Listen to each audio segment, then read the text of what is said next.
Azamgarh circuit house में Bharatiya Janata party अल्पसंख्यक मोर्चा का हुआ press conference. Bharatiya Janata party अल्पसंख्यक मोर्चा के माननीय राष्ट्रीय अध्यक्ष श्री जमाल सिद्दीकी के आजमगढ़ दौरे पर मोहम्मद सद्दाम राष्ट्रीय कार्य समिति सदस्य, छत्तीसगढ़ प्रभारी परवेज आजमी, प्रदेश कार्य समिति सदस्य पूर्व जिला अध्यक्ष हसन नसीम, जिला महामंत्री ब्रजेश चौरसिया, नगर अध्यक्ष भाजपा मौजूद रहे।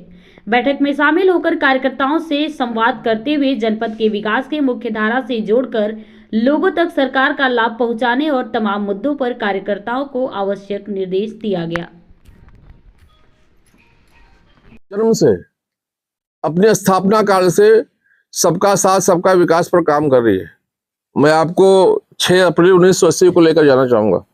जब मुंबई के दादर में भारतीय जनता पार्टी की स्थापना हुई तो उस स्थापना की सभा जो हुई उसके जो सभा अध्यक्ष थे वो मोहम्मद करीम छागला थे। बहुत बड़े मुस्लिम स्कॉलर थे और मुंबई हाई कोर्ट के रिटायर्ड जज थे।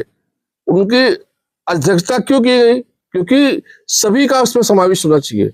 जब भारतीय जनता पार्टी की स्थापना हुई 6 अप्रैल 1980 को, तो जो 4 प्रमुख लोग थे, स्वर्गीय अटल जी भारतीय जनता पार्टी के अध्यक्ष हुए, श्री आडवाणी जी, श्री मुरली मनोहर जोशी जी और हाजी सिकंदर बख्श जी, जो कांग्रेस के जमाने के बड़े नेता थे लेकिन कांग्रेस को त्याग कर भारतीय जनता पार्टी में आए थे।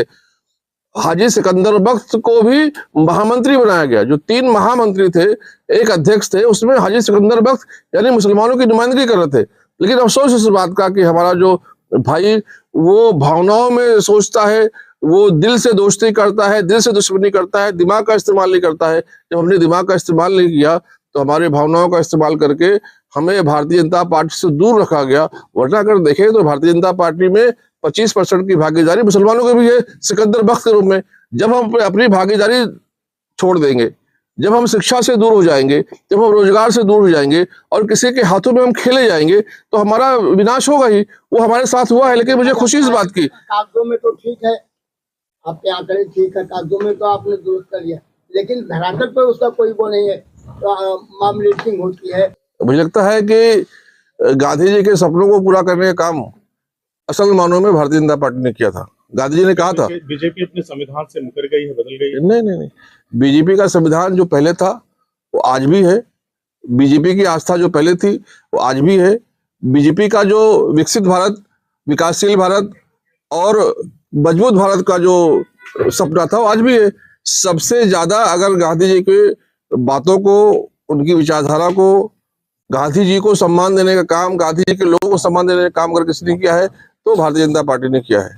और यही वजह है कि आज देश भर में जो भारतीय जनता पार्टी की सरकार में गरीबों का उत्थान हुआ है, जिस प्रकार से माननीय मोदी जी की सरकार गरीब कल्याण के लिए समर्पित है, वो चाहे किसान हो, चाहे नौजवान हो, चाहे बेरोजगार हो, चाहे महिला हो, चाहे बच्चे हो, स्वास्थ्य, शिक्षा, रोजगार के लिए जो काम करके गांधी जी के सपनों का भारत बनाने का काम भारतीय जनता पार्टी की सरकार ने किया है। आज तक किसी ने नहीं किया था। कांग्रेस ने तो गांधी जी के नाम को बेचा है दुनिया में और देश में। उसका इस्तेमाल करके पंचायत से लेकर पार्लियामेंट तक तो पहुंच गए, प्रधान से लेकर प्रधानमंत्री तो बन गए, लेकिन ना गांधी जी की चिंता की, ना गांधी जी के लोगों की चिंता की, ना देश की चिंता की। यही वजह है कि आज देश भर के लोग कांग्रेस को खत्म कर रहे हैं। आज यही वजह है कि सपा खत्म के कगार पर है, बसपा खत्म हो रही है। शिक्षा से ही सारी समस्याओं का अंत किया जा सकता है, खत्म किया जा सकता है। जबकि बीजेपी जब से आई है सत्ता में 2014 से लेकर अब तक, वो लगातार शिक्षा को महंगी करती जा रही है। जबकि तमाम जो विपक्षी दल हैं, तमाम जो समाज सेवी हैं, जो चिंतक हैं, शिक्षा को आसान बनाने का काम, शिक्षा को लोगों को पहुंचाने का काम अगर किसी ने किया तो प्रधानमंत्री श्री अटल बिहारी वाजपेयी जी ने अपने कार्यकाल में किया। तो सर्व शिक्षा अभियान चलाकर ऐतिहासिक काम उन्होंने किया। माननीय प्रधानमंत्री श्री नरेंद्र मोदी जी ने जो शिक्षा की नई नीति लाई है, जिसमें शिक्षा आसान बनाया गया है, लोग उसको आसानी से पढ़ सकते हैं, लोग आसानी से शिक्षा ले सकते हैं।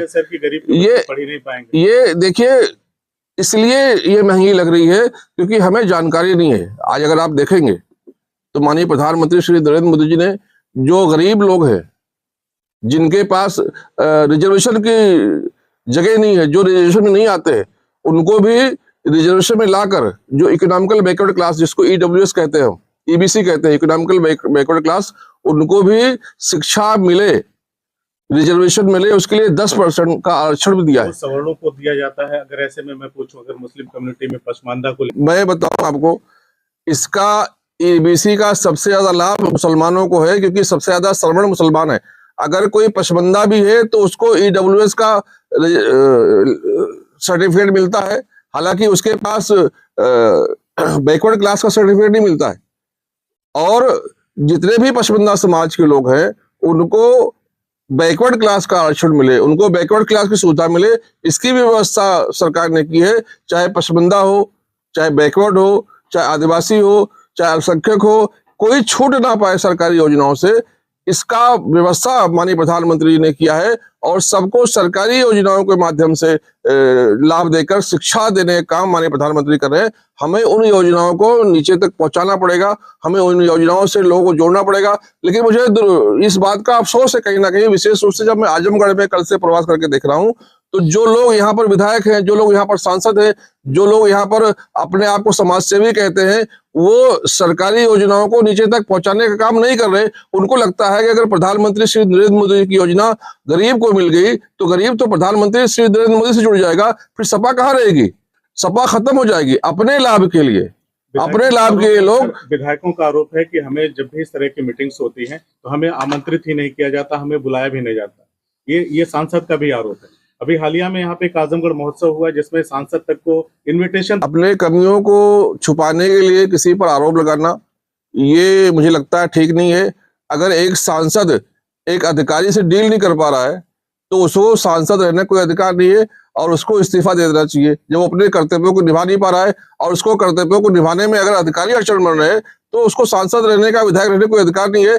उसको जनता ने चुनकर इसलिए भेजा गया है और सत्ता के विरोध में इसलिए चुनकर भेजा है कि वो हमें न्याय दिलाए।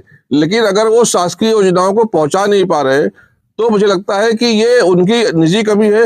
अपनी निजी कमी को छुपाने के लिए प्रधानमंत्री श्री नरेंद्र मोदी जी की योजना जनता तक ना पहुंचे, जनता के और प्रधानमंत्री श्री नरेंद्र मोदी जी की योजना के बीच में दीवार बनने का जो काम यहाँ के जनप्रतिनिधि कर रहे हैं, ये जनता सब देख रही है और उनको भी आने वाले समय में जरूर सबक सिखाएगी।